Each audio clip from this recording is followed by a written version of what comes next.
आणि आता इतरही काही महत्त्वाच्या बातम्यांचा वेगवान आढावा घेऊयात.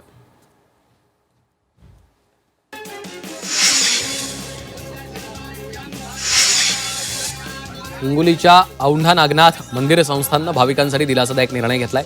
श्रावण महिन्याच्या पार्श्वभूमीवर भाविकांची गर्दी लक्षात घेता नागनाथाचा मुकुट गर्भगृहाच्या पायरीजवळ ठेवण्याचा निर्णय घेतलेला आहे. नागनाथाचा मुकुट कायम शिवलिंगावर ठेवला जातो, मात्र श्रावण महिन्यातील भाविकांच्या गर्दीमुळे नवा निर्णय घेतलेला आहे.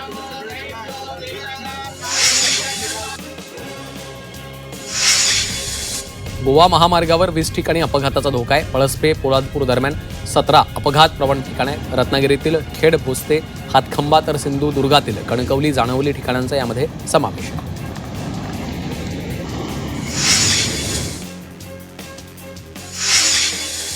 वाशिमच्या मंगरुळपीर तालुक्यामधनं जाणाऱ्या नागपूर संभाजीनगर महामार्गावर मोठं भगदाड पडलेलं आहे. या ठिकाणी गवत आणि काटेरी झुडपं असल्यानं वेगाने येणाऱ्या वाहन चालकांच्या नजरेस हे भगदाड सहज पडत नसल्यामुळे वाहनधारकांसाठी मोठा धोका निर्माण झालेला आहे.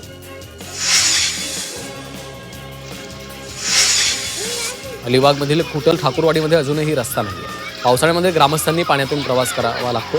या ठिकाणी ग्रामस्थ विद्यार्थ्यांचे हाल होत आहेत. प्रशासन याकडे दुर्लक्ष करत आहे.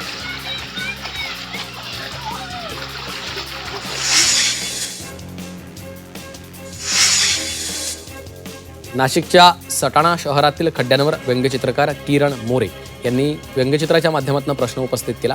खड्ड्यांपासून शहराला कधी मुक्त करणार असा सवाल केलाय. खड्डे बुजवा, आम्हाला वाचवा अशी मागणी केली आहे.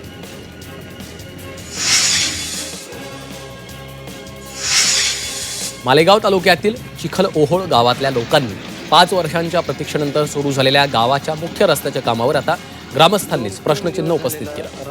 रस्त्याच्या एका बाजूचं डांबरीकरण करण्यात आलं.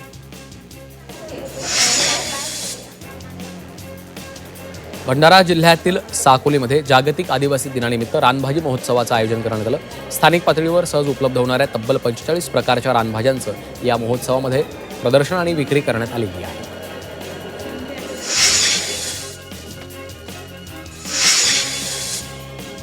स्वातंत्र्य दिनाच्या ध्वजारोहण कार्यक्रमादरम्यान हृदयविकाराच्या धक्क्याने एका शिक्षकाचा मृत्यू झालेला आहे. सांगलीच्या शिराळा तालुक्यातल्या कोकरूड इथे ही घटना घडलेली आहे. या घटनेनं शिराळा तालुक्यामध्ये हळहळ व्यक्त होते.